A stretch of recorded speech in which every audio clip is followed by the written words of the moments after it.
Hey folks, I'm Alex Dowd. And I'm Katie Rife. Today we are talking about the new Rian Johnson movie, Knives Out. It's an old-fashioned whodunit. Welcome to Film Club.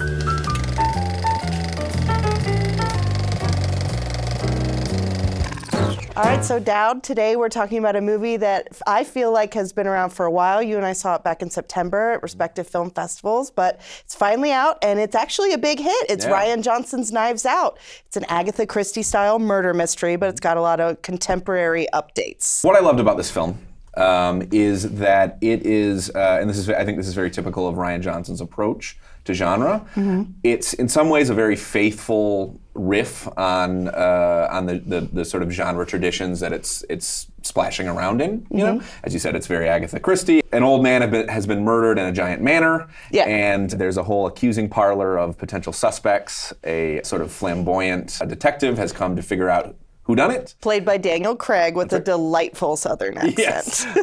Benoit Blanc, is that his name, right? I believe so. Yeah. So he's playing this sort of foghorn leghorn version of... yes, he does declare several times throughout the film. Yeah. So the movie offers those very familiar pleasures. It definitely is fitting into that framework, into that genre framework. But at the same time, because it's Johnson, he's also kind of tweaking those pleasures and tweaking our expectations. Yeah, it's kind of difficult to talk about the plot of this movie too much because it is a whodunit, and there is a lot of pleasure in the way that it unfolds. It's very surprising. Yeah. But there is something happens a little less than midway through the film that really kind of sets it off on a totally different track. Yeah. And that track is, I think that's very Hitchcockian. It's sort of in that Hitchcock identity thriller sort of tradition where, you know, it's less about who actually did it and how they did it and why. Right, exactly. Yeah. So you're making an audience a co-conspirator in the fun in a way. Because what did Hitchcock say? He said that a bomb blowing up underneath a table is surprising. But a bomb not blowing up underneath the table, that's suspense. Right. You know? And in a way, this movie gives us more information than we're used to having in this kind of this kind of story. Right.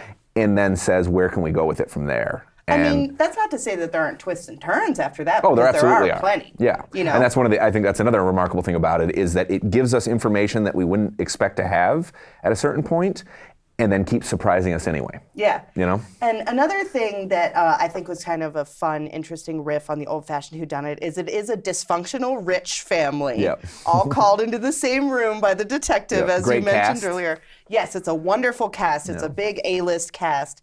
And I did an interview with Johnson last month, and he said that Daniel Craig had about 3 weeks to film this before he had to get started on the next Bond movie. And so everything just had to fall in place very quickly. Yeah. But luckily, Daniel Craig is an actor that a lot of people want to work with, so Michael Shannon came on board, and then it's just all A-listers from there on out. Like Toni Collette's in it, Jamie Lee Curtis is in it. It's got Johnson, yeah, Chris Evans. Another thing that I feel like Johnson does is he sort of subverts our relationship to some of these actors as well. Evans has spent the last decade of his career in the kind of trenches of the Marvel Cinematic Universe, playing the purest embodiment of like American wholesomeness. Yes, you know? Heroism, yes. Yeah.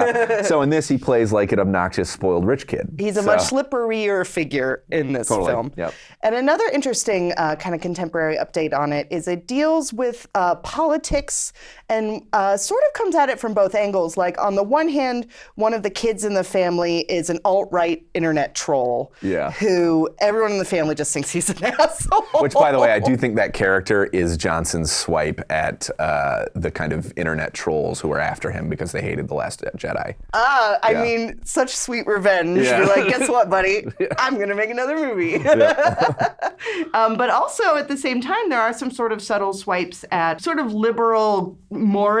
I don't know what the word I'm looking for. Sort of flaky slacktivism in a way. Yeah, it's there's some jokes that reminded me of the I would have voted for Obama a third time joke and Get Out. Totally. It's sort of along the same lines, where one of the main characters is Ana de Armas. She is from a Latin American country. We don't learn which one she's from because everyone in the family names a different country every time they talk about her, showing that they think it's all the same and they don't really care, you know, where she's from or anything like that. So that's sort of an update that you wouldn't necessarily see in, an old-fashioned whodunit, but because like her family's immigration status comes into play, and just a bunch of more contemporary issues. Totally. Yeah. Although that is Johnson, I think, again, playing with the Christie mold, because her stories had sort of class subtext as well. Yeah. He's just finding a very contemporary one. Yeah. You know, this is a story about an immigrant or somebody from an immigrant family. Versus this family of enormous privilege. Yeah, I mean, you have who are all kind of assholes. Oh, they're all terrible. Yeah, but they're the very worst. fun. Yes, they're fun jerks. Yes. They're fun assholes. You know.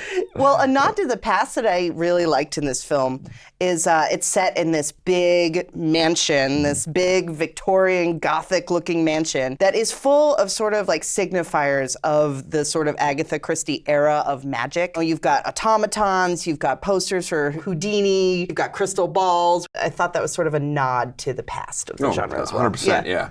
I was very moved by the end of this film, and I was not expecting that because, I mean, the movie's kind of a contraption. Yeah, it is. It's always surprising you. It moves very quickly, and it's a lot of fun. People are tossing one-liners across these opulent dens, you know. Yeah. But by the end, I think it has become kind of it's become a film about the importance of kindness and honesty and these virtues that I think are occasionally getting lost in what our culture has become. I mean, that being said, I wouldn't call it like an overtly moralistic movie. Right. It's mostly just really fun. Yeah. Well, thanks for watching today, folks. And please be sure to like us and subscribe to us on YouTube so you can keep up with our new releases every week. Thanks for joining us.